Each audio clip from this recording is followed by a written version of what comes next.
Hey folks, Steve here with a very special video for you today. We're going shaky cam. This is Wargaming on the Go, and I am sure that my voice is going to sound odd in this cavernous hotel room.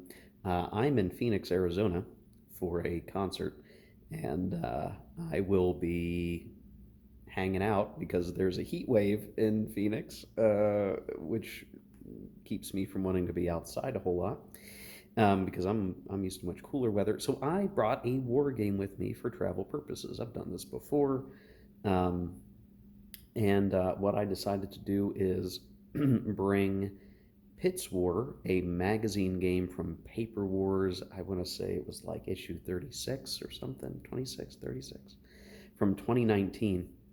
This was a game designed by the same guy. Let's see, we got the game design here.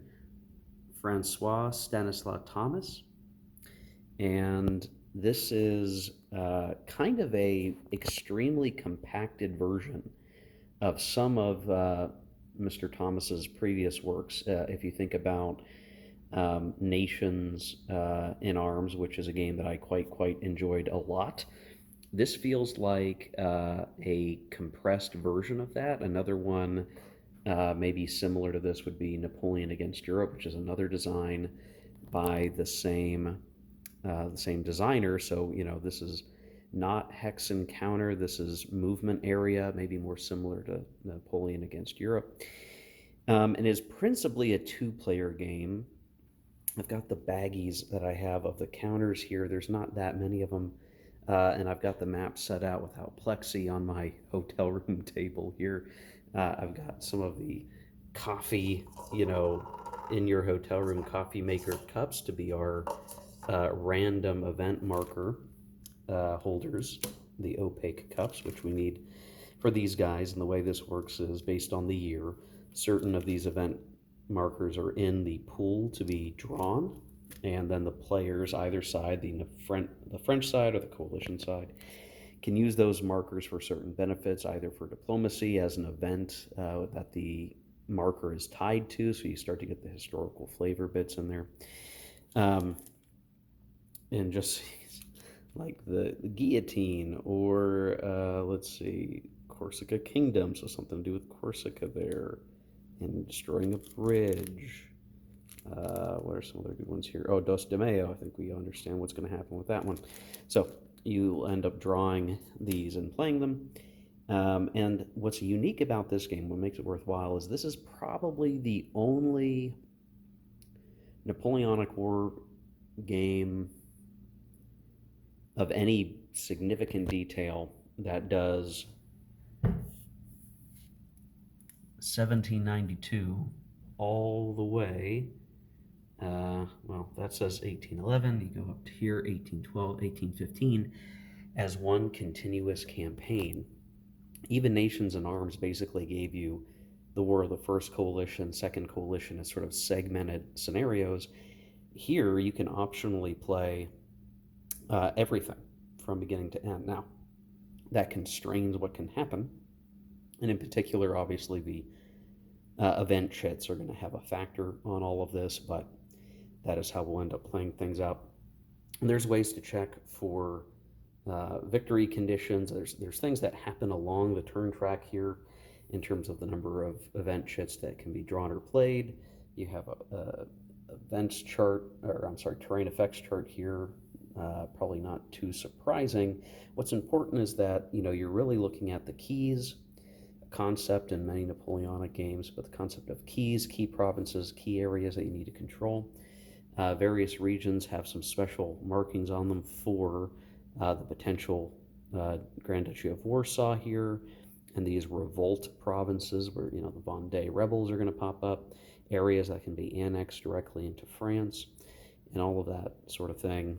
And the way, because each turn is a year, the game is set out where you have a regular good weather impulse, which you could think of as spring or summer, with an additional leader sub-impulse where once everybody has gone, stacks with leaders can potentially take another action for some attrition, and then you have a bad weather turn, which you can think of, or bad weather impulse, I should say, which you can think of as autumn or winter, and you do the same sort of thing, but the weather has some negative consequences for things that you have to incorporate, and that's a year, and then you just play through each year. So we start in 1792 if I'm going to play the full campaign here, and I'm probably going to try to do that. We'll see how far we actually get.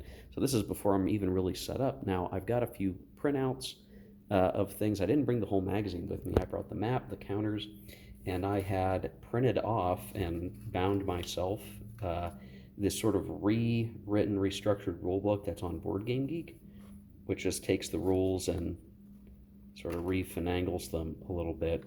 Not that the magazine version is bad, but this was just easier for me to work with because it's a dedicated printed rule book that I have to use. So that's what I'll be trying to use as I play through this. So this whole video is going to hopefully just be one video that just talks about the whole coverage and my thoughts on it as a travel vlog of playing this while I'm killing time while I'm here in Phoenix.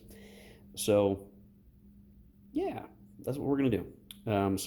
Probably in the next clip, we're going to see the setup for 1792, and I'll just do little cut-ins as I play through the scenario, probably calling out significant events. Things are really basic in this game, by the way. So when you look at, like, here are your, your units, there's not much to them. So these counters represent, like, effectively entire armies.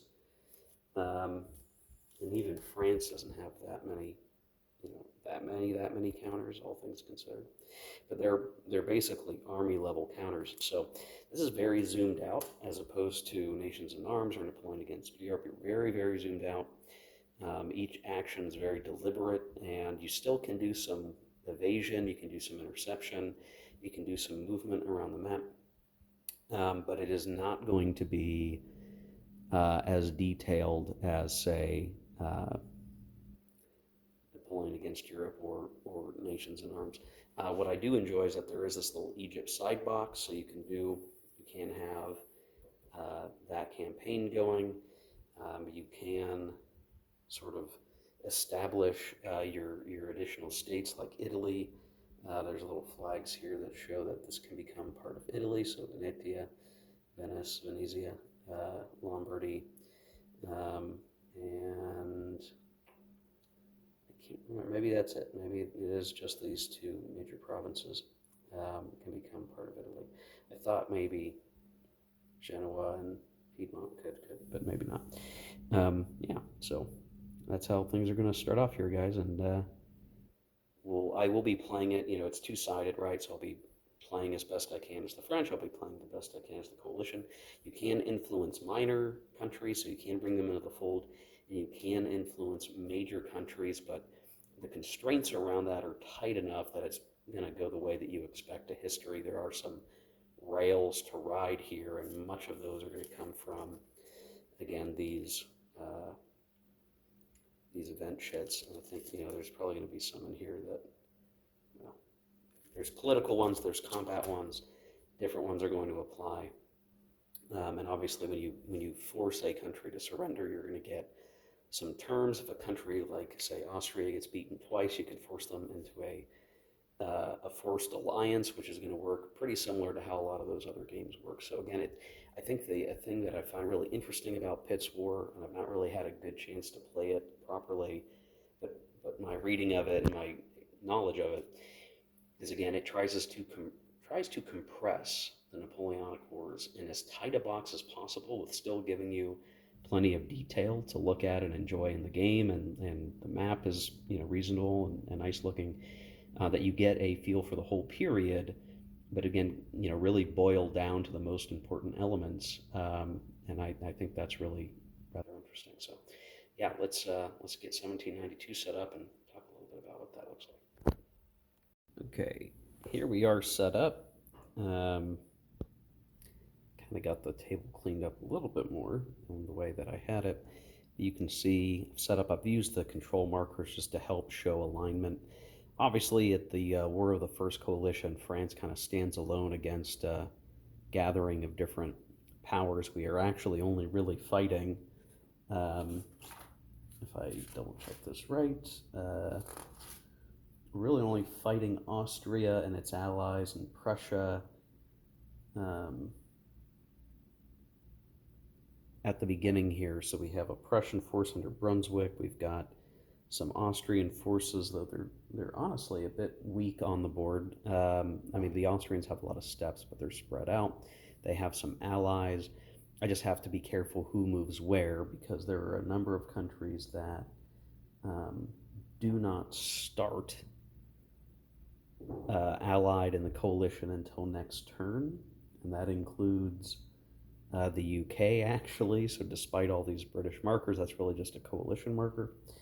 The UK doesn't join until 1793. Same with the Netherlands, Spain, and Naples. So, for those who may have watched my Nations in Arms playthrough way back, this is very similar. In fact, this feels very much the same, which is a good thing. The fact that it's like, hey, we're going to play this scenario in a much shorter time frame, but it's going to feel familiar. I quite like. Now you can see like the Spanish are set up, opposite these kind of weak French forces. There's a little bit of opportunity for the Spanish to push when they enter, but I don't expect a whole lot to be happening here. I definitely expect the real show to be up here to start, if only because a lot of these units that are on the board are, and actually, I think the Italian army is only a two-step. Got that wrong. Yep, two-step. Most of these forces on the map are either single-step units. A handful of them have two, and then a couple of key French ones have three steps, which are going to allow them to actually push against the Prussians and the Austrians as we get underway. But we're going to have to unpack all of that. Now, there's a lot of stuff set up that may not matter for a while, and in fact, if the Ottomans, Turkey enters, we'll have an opportunity to change their setup here. But I got their counters out just to show, what's available, what's out there, various bits here. Because I'm playing the full campaign, I'm not, I'm going to be using the section of the rules for the overall victory accounting, not just the 1792 to 1800 victory marker or victory rules, I should say. And yeah, so because we're talking about revolutionary France, they cannot conduct any diplomacy, so that'll be really simple. The other thing is the coalition has the initiative, meaning they're going first for a good long while. The French are going to have a combat penalty until we can play Valmy. Now, they start with Valmy, so they're going to get 5 ram chits, the random, action markers, uh, event markers. So they start with Valmy. They just need to play that, and then they don't have a -1 penalty on their combat roll. They will have no ability to use or they're not going to get any movement bonus from their counters until we can play Carnot, which is somewhere in the cup. We haven't drawn that yet. And then there's no forced march for either side. Now on this, we're going to pull from the cups now. I do have the markers organized. You do it in 3-year chunks, so we're going to be drawing. The track says 5 for France, but they start with volunteers and Valmy, so we will draw 3 random for France, and then we're going to draw 3 random for the British. They don't have to be played. They can kind of be held on to for a while. This is very similar to the card mechanic in Nations in Arms, where cards are going to come in, cards are going to leave the deck. Well, here, markers are going to come in, markers are going to leave. You're going to draw so many, you're going to get to play them. It feels like the most boiled down version of the card system, maybe even easier to handle because it is just these little chits rather than worrying about the cards. And in fact, a lot of the cards from Nations in Arms have an equivalent marker in this game that fits into its system. So I find that kind of interesting. Again, just seeing a condensed version of a game I already really like at the table. We'll see how well it plays out. But here's the startup. So I'm going to play probably a couple of turns. Napoleon obviously is not in yet. He comes in, I think, 1970 or 1796, not 1976, 1796. And there'll be a few things that change over time. You can actually see the game turn track shows this in pretty nice detail. So long as you're following along there, you're not going to fall astray. And I've also got, again, the printouts with the other uh, things that are going to matter for like what your actual movement allowance is. That is die roll based, that are going to factor in to how many movement points that you get.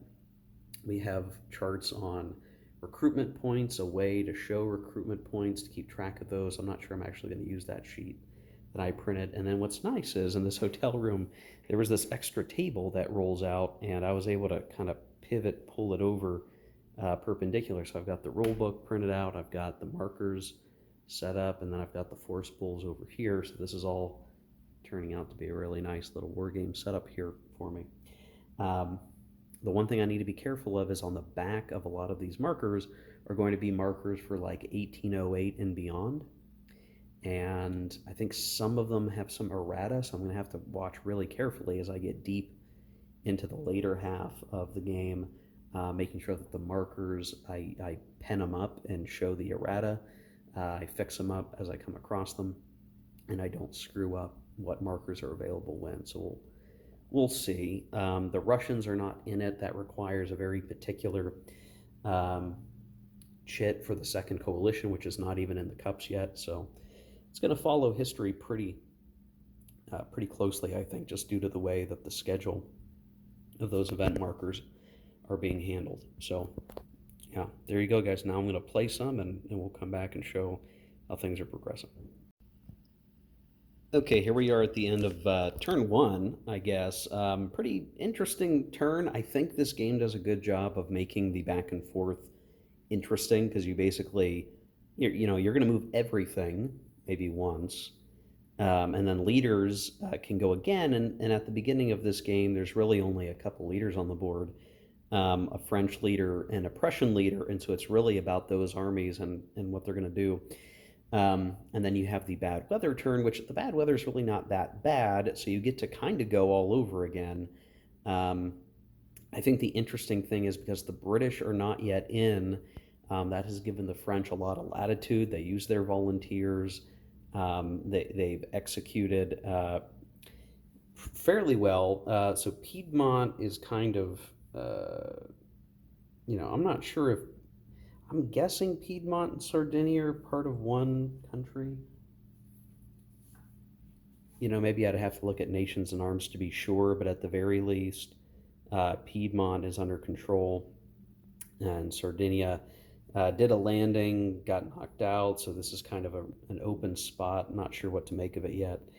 Probably should have done a better job of trying to get in here and take over Corsica, but instead I used it as a distraction. Ultimately, the French are winning out here and in fact are marching towards Mantua and Venice. And unfortunately, while early on Brunswick had taken Strasbourg and had kind of opened up a nice opening to go to Paris, followed up by the Austrians and their HRE Rhine allies.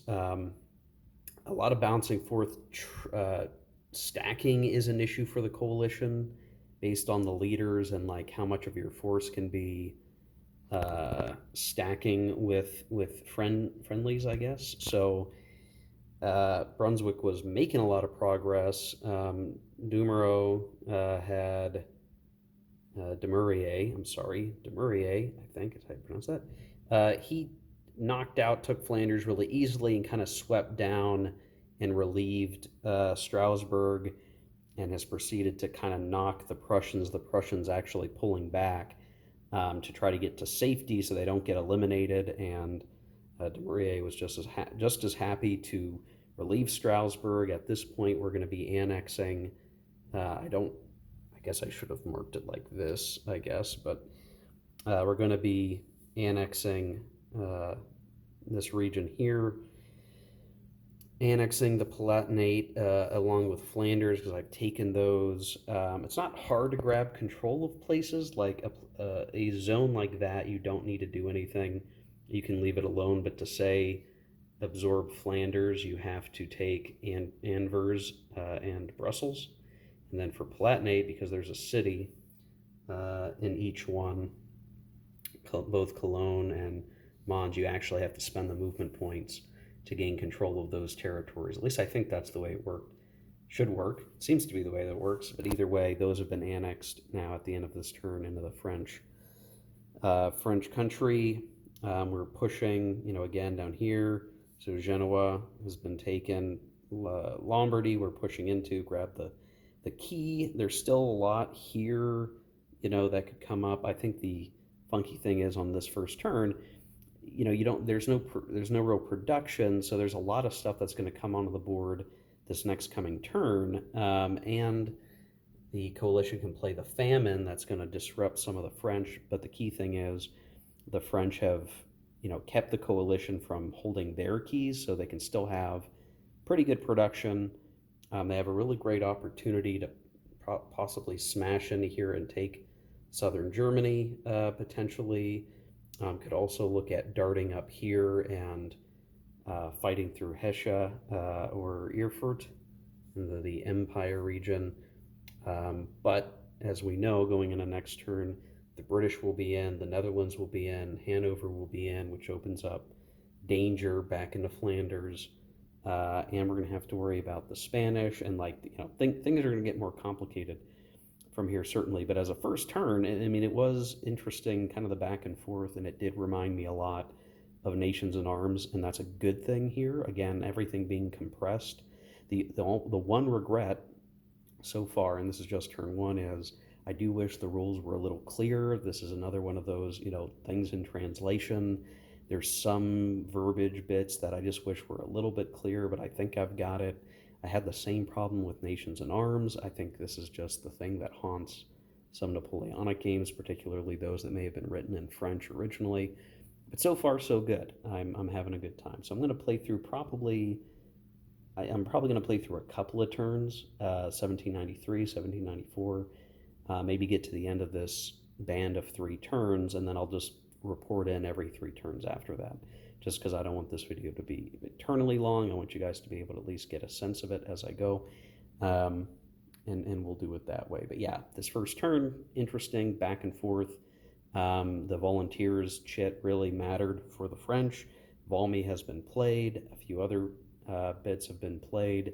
The French were feeling okay, but again, all this stuff is going to start to turn back on them here as more powers enter the fray. Austria is looking a little peaked right now with just a single step on the board, but they're going to get a lot more back, I think, in this next turn. But the French are going to get a bunch of stuff too, so it's all good. It's all escalating. I'll go ahead and play through turns 2 and 3 from here.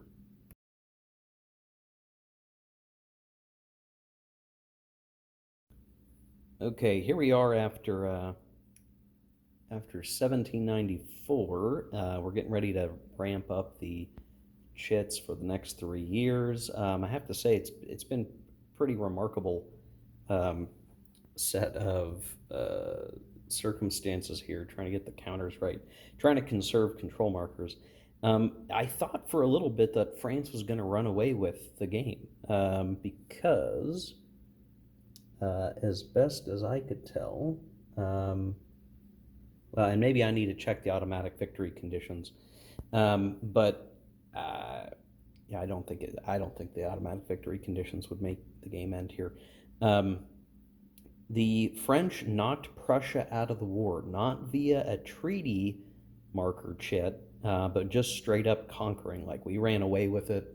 There was a really rough combat where, with some good die rolls, France just sort of ran over Brunswick and over the coming impulses after that over the last couple of years. The Prussians were just knocked back. And we took Berlin, and at this point, the French took Magdeburg, and the Prussian army is actually there having to babysit its Prussian possessions in Poland, which is going to draw off some of their strength for a while. They're always going to be dealing with that.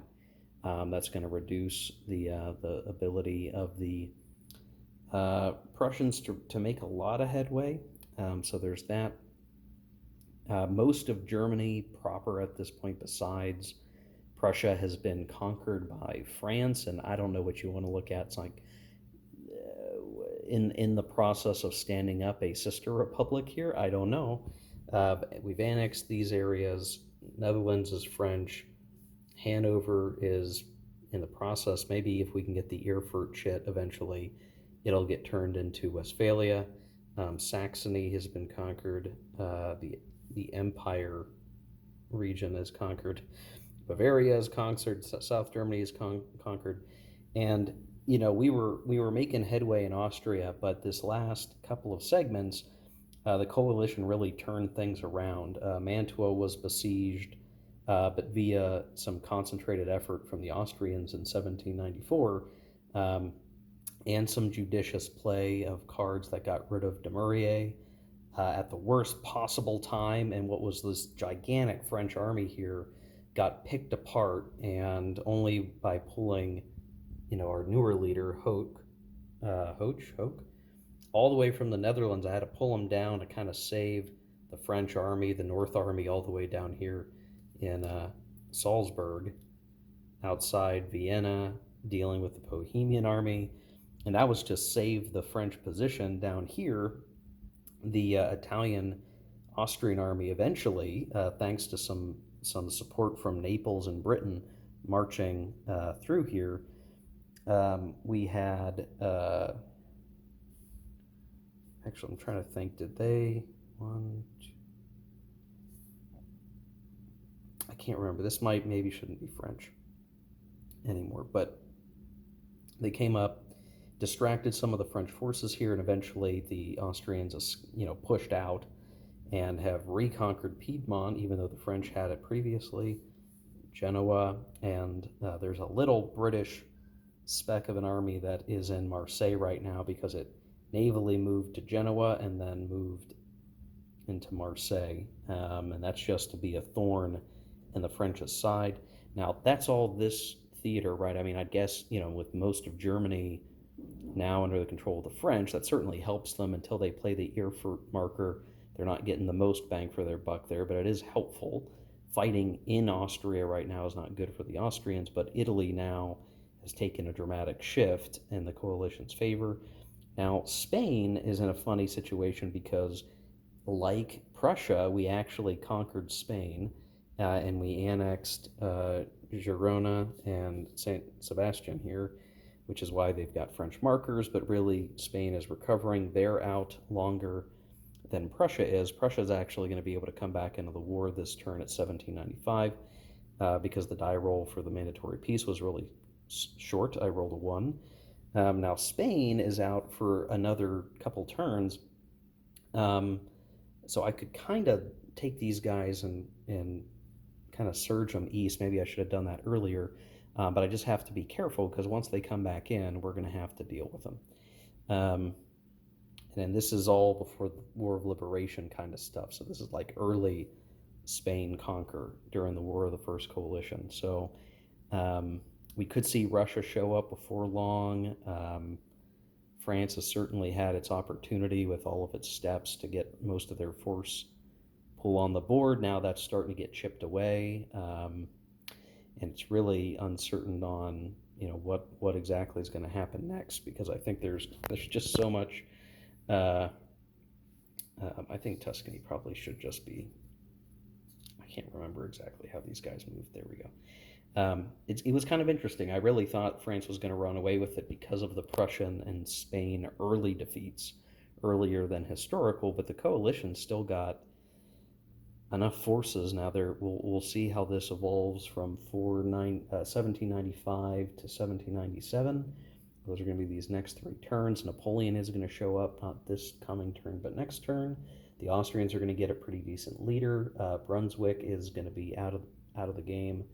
And Dumouriez is also out of the game. The key thing with this was that Dumouriez was removed as he was activating to attack, and so it goofed up the whole stack. They had to accommodate stacking. The Austrians got to pick on a hurt force, had really good die rolls on the French, and that whole situation fell apart. It would have been great for the French to come in here, take Vienna, maybe get them to surrender. That wouldn't be certain by any means, but if they got lucky, then that could have saved the progression of this Italian campaign. But yeah, so all right, I'm going to play through the next 3 turns. We'll see. That'll get us towards the end of the War of the First, almost to the end of the War of the First Coalition, and then we'll be headed towards the War of the Second Coalition by that point in terms of time frame. So we're still in the grand scheme of things early, but you got to remember, Napoleon's going to start to come in.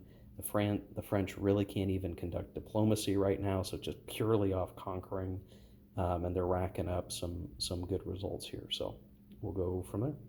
Well, here we are at the end of 1797, right as we're about to enter into the next 3-year phase. I'm a little worried the game's broken in one respect, and I think all it would take is a sentence or two to cover this. Finding myself in a situation where I got a little greedy as the Prussians and tried to make something happen and ended up losing again, and Prussia got conquered again. And so Prussia during the Republican era is going to be a forced alliance with France starting next turn. Now, the British did bring Russia in via using chits. They turned in chits to get Russia into the war. Russia's gonna, be fighting in Prussia basically as they try to make something happen. But Austria's in a mandatory peace for one more turn. I mean, it's not over, but it is looking pretty snazzy for the French right now. Just because unless, I guess, Prussia gets conquered by the coalition, I guess Prussia's just on France's side for the rest of the game. Now that's a pretty big help, right? Just straight up. And I'm not sure how else this is going to play out. So the other problem I'm running into is the victory conditions, which, if you try to make sense of this, what that maybe means is you get a point for each controlled key that is not, in Austria, Russia, Prussia, Ottoman Empire, and Spain, that's not controlled by them. So if you're at war and you've taken that key from them while the war is going on, you do the victory check, you get to count that key, right? And in some ways, that almost incentivizes you not to go to peace or to actually conquer a power. I don't know. But then you get one for each allied key star. So you do that, for every conquered minor country that you have the ability to control or operate with. So that's fine. You get one for each mandatory peace inflicted. I assume that's a count off. So for that 3-year period, how many, peace inflicted, did you get?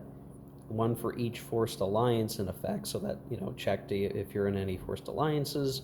One for winning the War of Liberation. And +1 for the forced alliance. One for each of controlling Syria and the Corsica, Sardinia islands. And you lose one as France if there's an enemy in a uprising zone, and for each key that you don't control in your territory. Now,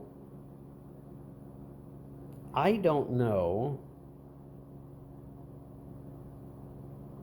I do not know if you're meant to, like, every 3 turns when you do a victory check, should you be accruing points? Because at least right now, if I'm accruing points, like France had 8 victory points when we first checked.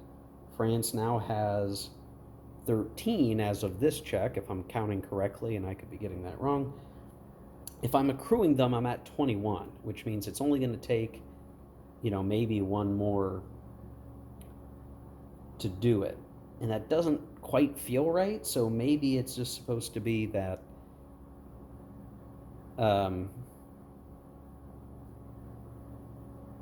if you don't accrue it, maybe you're just supposed to, I don't know. Like I said, this is the thing I don't understand. I don't know the way that this is supposed to work. There was a point where France lost some victory points because the British were down in here, but it's just not really clear. Is this accrual? Is this like you have to be 30 during that check and only 30, meaning in those last 3 years you built up 30? And I'm trying to figure out how many that even could possibly, how many could you even get, right? Because you could try to look at, some of these starred areas and just say, well, what if you got every single one, 2, 3, 4, 5, 6, 7, 8. There's like 8 in Germany ish. Then you got like 9, maybe a Piedmont, so maybe that's 10. And if you're in here, that's 11 for Milan, maybe. So you'd only have to control most of Germany and northern Italy for 15 years to win. I'm not sure that feels right. And then counting any other way that I can figure out, it's like I don't know how you could get to 30, or I'm not sure what the count is that you would reach 30. If you don't count the stars in your own territory, how do you get to 30? That I'm just really not sure about. So I'm going to keep playing, but I'm worried that there's some goofiness here on like how you're supposed to adjudicate victory. Maybe this is where, as a magazine game, this game starts to fall apart at the end seams, because if you're playing from 1792 all the way to the end, there's a lot of opportunity here for the French Republic maybe to get a good leg up and build up some victory points. Maybe what we should have seen happen is more incursions into the French territory and them not accruing a lot of victory points until Napoleon's really starting to make something happen. I could see that maybe being the case. But otherwise, it's just really hard to understand, like, what does victory really even look like? What does 30? I'd have to look at the map, I guess, and really try to unpack, like, what does 30 victory points really look like on the map?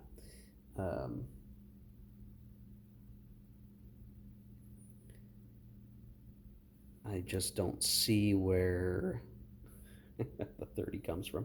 Now, granted, this is only 1797 turning into 1798, so there's tons of war left, really. I'd certainly say War of the First Coalition, France has won this one. That's not really a problem. We've conquered Portugal. We've conquered most of Italy at this point, except for, well, we don't have Lombardy because Austria with Venice, like, they never lost that. They held on to it. We can't conquer Naples because I can't get this last port, because I can't get to it because you can't cross straits without a naval card or naval chit, and I can't conquer Britain to get them to, haven't gotten to Britain to take this, so I don't think I can technically conquer Naples. So Naples is just controlled, and that's it for I guess a while, until I conquer either Britain or get into Palermo somehow. So there's there's that oddity here. France is pretty strong, should be able to go toe to toe with Russia with not a big concern, especially with the help of the Prussians in the midst of all of this. So yeah, I don't know what to think of it. So there's something goofy here, something to where, maybe you're that bridging between the Republican period, the wars of the First and Second Coalition, transferring over to the Imperial period. Maybe you'd have to say, like, reset the counter on that, or, I mean, to be sure, there is a diplomatic chit that forces Prussia out of the game, right, for a while, makes them neutral until like 1804, and that's the natural storyline way this is supposed to work out. Like, you beat up on Prussia, you keep them out of France, and then you then you kind of cook them off. Same way there's a thing to get Spain off your back. But I had naturally been able to, I did play the Spain one to bring Spain in as an ally, which was great until they were turned neutral by a British card towards the end here. Um, but again, the Prussia thing is funky because we just conquered them again. Maybe I shouldn't have let that happen, and that would make it a big difference here. So I don't know. I'm gonna have to look at this, guys. Maybe I'm gonna stop playing soon, or at least play to 1800 and basically say like, okay, is that as good as I'm gonna be able to get it, and say, treat it like I played the first scenario. Um,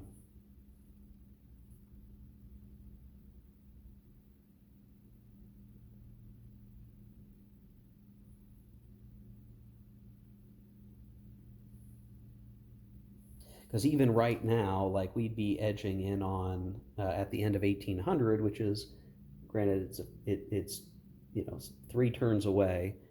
We would have reached the victory conditions for the liberty or death scenario, and maybe that's where I would need to call it, because again, that throws off the game balance, I think, quite a bit once we start having Prussia, um, allied to France for the majority of the game. I think that has a huge impact on the game itself. So we'll have to see. I'll keep playing at least for now, and we'll see what happens. The other problem is I'm going to run out of time here because of the reason why I'm in Phoenix is going to start taking up the time, and I'm not going to be able to probably finish.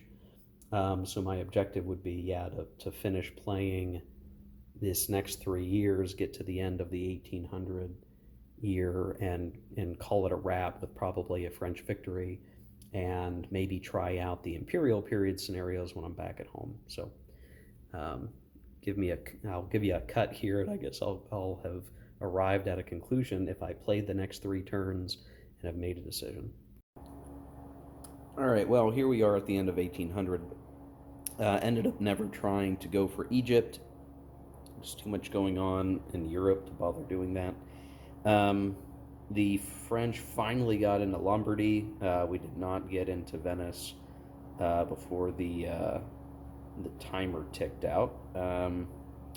And the Austrians have maybe been saved by the bell here in Vienna.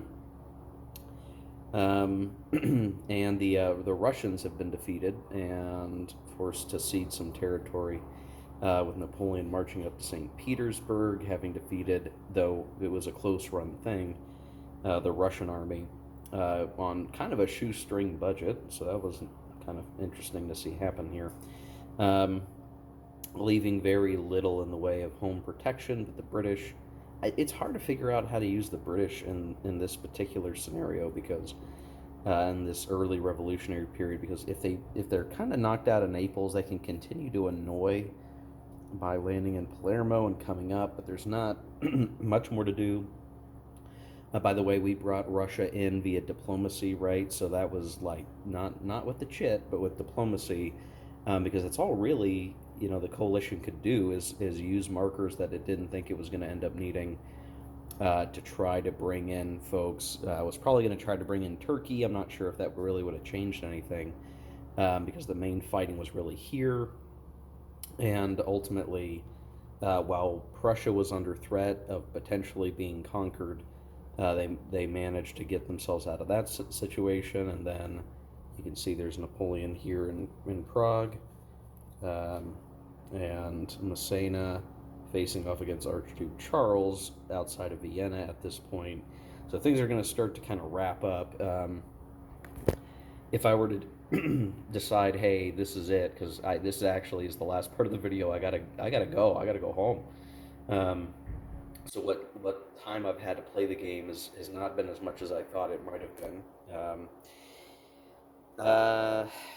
If we were to say we were really just playing the liberty or death scenario, which is not what I set out to do originally, we would call this a French victory. Certainly, they have enough minor countries that they're in control of. They, excuse me, have not They've been enabled to knock the United Kingdom away from having Prussia and Spain as allies. In fact, Prussia is our ally. And let's see, Russia is at a mandatory peace. Austria is still fighting, but they're kind of at the end of their road. So this is peacetime, very generally. And yeah, that's about it, guys. I mean, this is what would turn over if we kept playing would be that the French player would be playing first with initiative. Suvorov is gone. So yeah, Napoleon fighting Suvorov, that's different from history. And boy, yeah, they're a match in this game. Interesting to see that happen. So Suvorov would be replaced with Kutuzov. We'd get some more events, and we'd start to drift out of the revolutionary period and into the imperial period. Um, so a couple of things to say just as a first impressions ultimately of this game, because I've got to pack it up. I don't know I don't know for sure if I'm going to bother to extend this playthrough or when I'm back home, like play the Imperial period scenario. I really wanted to play the whole thing from beginning to end. Maybe I'll still do that at another time. Um, what to say here? I think the game does a good job of condensing something like Nations in Arms into a smaller package, but that comes with a double edged sword, I guess. So all the interesting, fun things about Nations in Arms is in this game as well, or a lot of it is, or it feels like it's a good mini version of it. I don't know how else to say it. Um, a little, chibi, if you're familiar with that term, version of Nations in Arms, maybe. I don't know. Um, but it also has a lot of its flaws in the way that the rules are not as tight as I would like them to be. A lot of the verbiage, the wording is weird, and it's hard to interpret. And in fact, I'm still not entirely sure I understand the French victory conditions. I think after playing what I've played, I'm landing on the interpretation that the French player for automatic victory needs to have 30 victory points in, during that singular check. You're not accruing victory points over time, other than it seems like some of the victory point conditions, like you do count over time, like you're racking up the number of mandatory pieces that you've inflicted. That feels like you know, that is counted over time. So long as, like, if you had three back at the end of 1803, you got two more when you checked again in 1806, you'd have five mandatory pieces, and you would count that as five victory points as part of your collective. That seems to be the way that wants to be interpreted, but it's just a little funkier than that. It just feels funkier. And much like Nations in Arms, I think this magazine game, and it's a magazine game, so what are you going to do, right? Try to give it some leeway here. I think a couple pass over of the rules with a stickler like me probably would have helped this a lot and dissuade some of the confusing bits of it. But ultimately, it's a fine game experience. What's really hard, I think, is that naval amphibious invasions require a marker chit, and those are few and far between for the French. There's a fair number for the British. They're really good at like stopping naval movement for the French, so it's all pretty accurate. It does it in a pretty clean, light way. I will say, because there are functionally sort of four impulses. There's the fair weather and bad weather impulse, but those each have a leader sub impulse where you could take attrition. You actually get a lot of playing done in a single turn. Like, there is a lot of movement, and you are thinking about, what else can I do with these guys later in the year, basically. And so there's still plenty of opportunities to do your strategy, execute your strategy. The trick is, I think you're very favored in going last, because you can sort of, wait to see until your opponents run out of good moves and they pass. And if you've got any units left, you can do some schemy, last minute things to try to disrupt the game. And so you got to watch for that, or you need to play and watch for that. But yeah, overall, I'm pleased with it. I just wish the rules were tighter, and there's still some confusions that I have, which is not necessarily a good thing, but I think you can. I think you can, absorb it a little bit and just accept the challenge here. So all things told, I have enjoyed my playthrough here with Pitt's War, but I just wish it was a little bit better.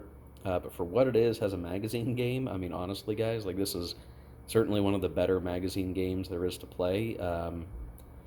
The heartbreak is just I just want tighter rules, man. I want tighter, clearer rules. If that was in place, then we'd be. And keep in mind that these rewritten rules are really more like reformatted rules.